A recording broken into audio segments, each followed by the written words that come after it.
नमस्कार साथियों, कैसे हो आप सभी। उम्मीद करता हूँ आप सभी काफ़ी अच्छे होंगे, मस्त होंगे। साथियों, इस वीडियो में हम लोग प्राकृतिक संसाधन, ठीक है, प्राकृतिक संसाधन जो चैप्टर है मतलब भारत संसाधन उपयोग का जो कौन नंबर चैप्टर है प्राकृतिक संसाधन, इसका हम ऑब्जेक्टिव प्रश्न पढ़ने वाले हैं। लगभग 30-35 प्रश्न है जो एग्जाम में आपके पूछे जाएंगे, चाहे यहीं से प्रश्न आपके एग्जाम में भी रहते हैं, ठीक है। तो देखिएगा एक एक प्रश्न को ध्यान से। पहला प्रश्न साथियों कि भारतीय कृषि का राष्ट्रीय सकल घरेलू उत्पादन में कितना योगदान है, ठीक है, कितना योगदान है। यह साथियों इस चैप्टर का प्रश्न नहीं है, तो आपको साथियों याद रखना है इसका योगदान जो 13.7% है। यह साथियों यह अर्थव्यवस्था चैप्टर में मतलब अर्थव्यवस्था जो है इकोनॉमिक्स का है क्वेश्चन, ठीक है। ठीक है, 2 नंबर प्रश्न है कि मिट्टी का पीएच मान कितना होता है। तो मिट्टी का पीएच मान याद रखना है 7 होता है। मिट्टी का पीएच मान अगर आपसे कोई पूछ लिए तो क्या बताना है, 7। आगे देखिएगा, आगे 3 नंबर प्रश्न है कि मृदा संरक्षण में मूल चट्टान के ऊपरी कितनी परतें होती है। मतलब देखिए, मृदा अपरदन की एक जटिल प्रक्रिया, मतलब मृदा का निर्माण एक जटिल प्रक्रिया है। मृदा का निर्माण जो साथ चट्टानों को टूटने फूटने से होती है, और जो चट्टान होगी उस चट्टान की जो ऊपरी कितनी परतें बनी रहती है। तो याद रखना, ऊपरी 3 परतें बनी हुई रहती है, ठीक है। कितनी परतें बनी रही होती है, तो 3 परतें बनी रहती है। आगे है 4 नंबर प्रश्न कि इनमें से कहाँ जैविक मिट्टी नहीं पाई जाती है। जैविक मिट्टी कहाँ नहीं पाई जाती है हमें बताना है। तो देखिए, जैविक मिट्टी का कहने का मतलब है, जैविक मिट्टी मतलब जिसमें जिसमें जीव के जो शेष है वो न मिलते हैं। तो कहाँ पर, झारखंड में, ठीक है, झारखंड में नहीं होते हैं। आगे देखिएगा, आगे 5 नंबर प्रश्न है कि world wide fund for nature के अनुसार भारत में लगभग कितनी भूमि निम्नीकृत हो चुकी, मतलब जो भारत में कितनी भूमि है निम्नीकृत हो गई, मतलब उसकी जो गुणवत्ता है कम हो गई है, चाहे वो उपयोग में लाने योग्य नहीं है। कितनी भूमि जो अनुपयोग मतलब निम्नीकृत हो चुकी है। तो 13 करोड़ हेक्टेयर भूमि साथियों, 13 करोड़। तो इतना 13 करोड़ याद रखना है। आगे 6 नंबर प्रश्न, मृदा संरक्षण में कौन उपाय उपयोगी, मतलब देखिए, मृदा संरक्षण का क्या मतलब है, मृदा का सही तरीका से उपयोग, मृदा का बचाव, मृदा का कटाव को रोके, ठीक है, ये मृदा का संरक्षण होता है। और मृदा संरक्षण का उपयोग मतलब उपयोग क्या है, उपाय क्या है, किस तरह मृदा अपरदन को मृदा संरक्षण को रोका जा सकता है। मृदा संरक्षण का कौन सा देखिए, मृदा संरक्षण होता है क्या मतलब मृदा को बचाना, ठीक है। और मृदा बचाने से क्या क्या हमें लाभ मिलता है वो बताना है। देखिए, पशु की चराई पर नियंत्रण करना चाहिए, और समुचित से जुताई करनी चाहिए, खेतों में ह्यूमस डालना चाहिए। मतलब इन सभी के यदि काम करते हैं तो मृदा संरक्षित रहेगा, ठीक। प्रश्न ही थोड़ा उल्टा पुल्टा है, ठीक है। आगे 7 नंबर देखिएगा कि भारतीय कृषि का राष्ट्रीय उत्पाद में योगदान कितना है।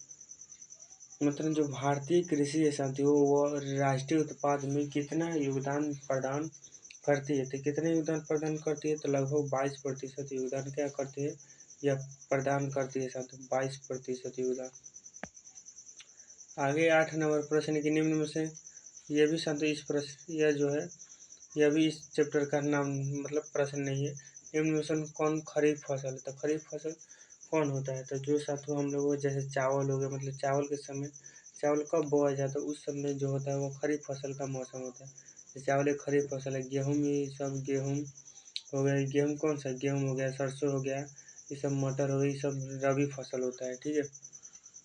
आगे देखिएगा, आगे आगे 9 नंबर है, इनमें से कौन रबी फसल। तो अभी पता है गेहूँ क्या है साथियों, रबी फसल है। सब चाय धान ये सब क्या खरीफ फसल है। आगे 10 नंबर प्रश्न है, निम्नलिखित में से किस राज्य में वन का सबसे अधिक विस्तार है। मतलब सबसे ज़्यादा वन किस देश को भारत के किस राज्य में है, तो वह साधु मध्य प्रदेश में है, ठीक है, मध्य प्रदेश में। आगे देखिएगा, आगे 11 नंबर प्रश्न है कि इनमें से कौन उपाय भूमि ह्रास के संरक्षण में उपयुक्त हो जाता है। मतलब कौन सा ऐसा उपाय है साथियों जो भूमि संरक्षण को मतलब उपयोगी माना जाता है। तो देखिए भूमि को जलमग्न बनाए, मतलब भूमि में अत्यधिक मात्रा में जल रखना, ठीक है। बाढ़ नियंत्रण, जनसंख्या वृद्धि के दर में तेजी करना, इनमें से कोई नहीं। तो देखिए मृदा संरक्षण में उपयोग कौन सा कारक है, तो बाढ़ का नियंत्रण हमें सबसे ज़्यादा है।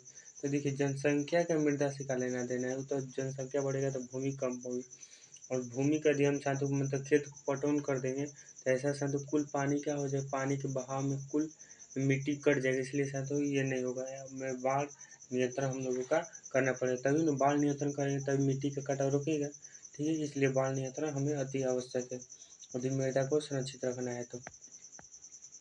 आगे देखिए 12 नंबर, पंजाब में भूमि निम्नीकरण का मुख्य कारण है। तो पंजाब में भूमि निम्नीकरण मतलब भूमि में उसके जो ह्यूमरस है, चाहे उर्वरकता क्षमता में क्या कमी है ना, ठीक है। तो देखिए अधिक सिंचाई करेंगे, अधिक पशु चारण करेंगे, ठीक है। इस तरह से क्या होती है, भूमि निम्नीकृत हो जाती है। इसका क्या लिख देंगे हम लोग, देखिए पंजाब में ना, तो पंजाब में अधिक सिंचाई हो रही है, इसी कारण वहाँ पर भूमि क्या होती है, निम्नीकृत हो रही है, ठीक है। आगे देखिएगा 13 नंबर प्रश्न है। 13 नंबर क्या प्रश्न है साथियों, कि मरुस्थलीय मृदा का विस्तार किस राज्य में पाई जाती है। मतलब मरुस्थलीय मृदा कहाँ पर ज़्यादा पाई जाती है। तो हमने साथियों जब क्लास लिया था तो मृदा बताया था 6 प्रकार की होती है, और मरुस्थलीय मृदा का जो विस्तार अधिकांश कहाँ पर है, राजस्थान, बोले तो मरुस्थल, ठीक है। आगे है 4 नंबर प्रश्न, 14 नंबर, काली मृदा का दूसरा नाम। तो देखिए काली मृदा क्या होता है, तो जो साथियों जो ज्वालामुखी है, रावा, इसके विस्फोट से क्या होती है, यह बनती है, ठीक है। और ये काली मृदा का जो दूसरा नाम है हमने आपको बताया था बलुई मृदा है, तो कहिएगा नहीं रेगुर मृदा है जी। तो काली मृदा का दूसरा नाम क्या है, तो रेगुर मृदा है, ठीक। और ये इस काली मृदा में साथियों कपास की खेती अधिक होती है, इसलिए इसे काली कपासी मृदा भी कहा जाता है, ठीक है। आगे देखिएगा, आगे 15 नंबर प्रश्न है कि गैंग्रोवस वन का सबसे अधिक विस्तार है। यहाँ पर गैंग्रोवस वन कहाँ पर सबसे ज़्यादा पाया जाता है। तो देखिए इन वनों का जो सबसे ज़्यादा जो विकास हुआ है वो पूर्वोत्तर राज्यों में हुआ है, ठीक है। पूर्वोत्तर राज्य जो हमारे आ जाते उनमें हुआ है, ठीक है। अब आगे देखेंगे, अगला प्रश्न क्या आता है साथियों, 16 नंबर प्रश्न है कि डाकुओं की अर्थव्यवस्था का संबंध है। तो देखिए डाकू बोले तो जो चोर लुटेरे जो होते क्या होते हैं, ये साथियों संसाधन का जो होता है, मतलब इसको अत्यधिक उपयोग करते हैं, संसाधन का साथियों बेफिजूल का उसका उपयोग करते हैं, मतलब दोहन करते हैं, ठीक है। दोहन का उल्टा क्या हो जाए, विदोहन, मतलब विदोहन करते हैं, मतलब बेफिजूल को उपयोग बोले तो विदोहन, इसलिए अनियोजित रूप से विदोहन इसका सही उत्तर हो जाएगा। 17 नंबर प्रश्न के निम्न में से किस प्रांत में श्रेणीदार खेती होती है। देखिए श्रेणीदार खेती पहाड़ी क्षेत्रों में की जाती है, जैसे उत्तराखंड पहाड़ में आता है, मतलब इसमें पहाड़ी खेती में तो श्रेणीदार खेती की जाती है, ठीक। ऐसा इसलिए देखिए साथियों पहाड़ी जो खेती है, पहाड़ी खेती में सब पहाड़ पर खेती कीजिएगा तो पानी थोड़े ठहरे, पहाड़ मतलब पानी सब नीचे आएगा, इसलिए यहाँ पर आर ही बना दिया जाता है, आर बना दिया जाता है, आर समझते होंगे, ठीक है। इस तरह से आर बना के क्या कर दी जाए खेती, ताकि पानी जब आए ऊपर से, पानी जब ऊपर से आए तो पटवन भी हो जाए और पानी भी हमारा चल जाए, ठीक है, दोनों काम हो जाए, इसलिए ऐसा श्रेणीनुमा खेती की जाती है वहाँ पर। आगे 18 नंबर, निम्न में से किस राज्य में काली मृदा का पाई जाती है। देखिए काली मृदा गुजरात हो गया, कर्नाटक हो गया, यही सब तमिलनाडु हो गया, यहाँ पर क्या काली मृदा पाई जाती है, देखिए गुजरात में हम लोगों का सही उत्तर हो जाएगा। आगे देखिएगा 19 नंबर प्रश्न, 19 नंबर, भूमि उपयोग आंकड़ों के अनुसार 2002 से 2003 में भारत के कितने प्रतिशत भूभाग पर वन क्षेत्र थे। तो भारत के कितने प्रतिशत भूभाग पर वन क्षेत्र थे, तो 22.75% भूभाग पर संति। इस चैप्टर के प्रश्न है, जब हम वन के बारे में पढ़ाएंगे तो वहाँ से आपको पूरा अच्छी तरह से क्लियर हो जाएगा, ठीक है। भारत के कितने प्रतिशत भाग मैदानी है, तो हाँ देखिए भारत के जो है साथियों कितना प्रतिशत भाग मैदानी है, देखिए हमने बताया था 43% भाग जो क्या है मैदानी है, आप सही को, ठीक है। ऑप्शन नंबर बी मार दीजिएगा सही। आगे देखिए आगे क्या प्रश्न है, आगे किस नंबर प्रश्न है कि निम्न में से कौन सा कारक मृदा निर्माण में महत्वपूर्ण है, मतलब मिट्टी के निर्माण में कौन सा कारक सबसे ज़्यादा महत्वपूर्ण होता है। तो देखिए क्या चट्टान, जल, आयु, पेड़ पौधे, इनमें से सभी। तो देखिए किसी भी मिट्टी के निर्माण में ये तीनों चीज़ मायने रखता है, ठीक है, इसलिए इनमें से सभी हमें मारना पड़ेगा, ठीक है। अब देखिएगा आगे प्रश्न क्या है, आगे 22 नंबर प्रश्न है कि जूट का उत्पादन कौन सा राज्य आगे। तो जूट के निर्माण में मतलब जूट कहाँ पर सबसे ज़्यादा उत्पादन किया जाता है, तो आप बताइए। देखिए बिहार हो गया, असम हो गया, पश्चिम बंगाल हो गया, उड़ीसा। तो देखिए पश्चिम बंगाल इसका सही उत्तर हो जाएगा। आगे बढ़ते हैं, पश्चिम बंगाल में क्योंकि ज़्यादा उत्पादन किया जाता है। 23 नंबर प्रश्न है गेहूं के उत्पादन में कौन राज्य आगे है। तो गेहूं के उत्पादन में कौन से राज्य आगे, सबसे ज़्यादा गेहूं कहाँ होता है, तो यूपी में, ठीक है, यूपी में। इसका सही उत्तर बी हो जाएगा। आगे देखिएगा प्रश्न 24 नंबर, किस राज्य की सीढ़ीनुमा खेती प्रचलित है। तो हमने पीछे ही पढ़ा, उत्तराखंड में होती है। आगे 25 नंबर है कि भारत में पहाड़ों की भरी भूमि का प्रतिशत है। तो देखिए कृषि भूमि कितनी है, 33%। पहाड़ से भूमि कितनी है, 30%, ठीक है। और पठार कितना है, 27%। तो हो गया कुल 100%, ठीक है। आगे देखिएगा, आगे क्या है प्रश्न 26 नंबर प्रश्न कि राजस्थान में कृषि भूमि के विस्तार होने का कारण क्या है। ठीक है, राजस्थान में कृषि मतलब देखिए राजस्थान में क्या रेगिस्तान है, रेगिस्तान में पानी बहुत लगता है, इसलिए यदि वहाँ पर ज़्यादा हम सिंचाई करेंगे तो वहाँ पर हम खेती कर सकते हैं। इसलिए उत्तम बीज का उपयोग, तो उत्तम बीज से कोई संबंध नहीं है, वन मूल मतलब पेड़ पौधे ज़्यादा लगाएं, ठीक है। सिंचाई सुविधा उपलब्ध, सिंचाई जितना रहेगा तो उससे ज़्यादा हमारा का पटवन होगा, मतलब उससे फसल बनेगी। ऑप्शन नंबर सी इसका सही हो जाएगा, ठीक।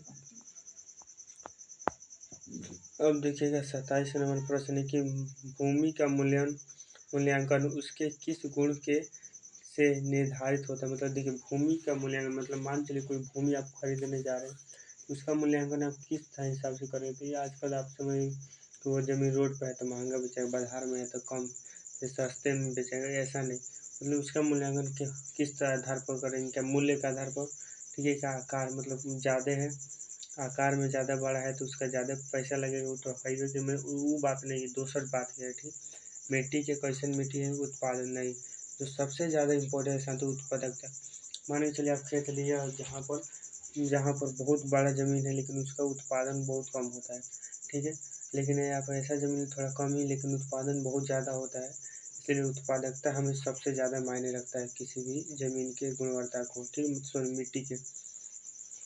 भारत, यहाँ पर भारत लिखा है, भारत के कुल क्षेत्र के कितने प्रतिशत भूमि पर कृषि की जाती है। तो कितने प्रतिशत भूमि पर कृषि की जाती है साथियों, कितने प्रतिशत भूमि पर कृषि की जाती है, लगभग 47 भूमि पर कृषि की जाती है, ठीक है। अब आगे देखिए,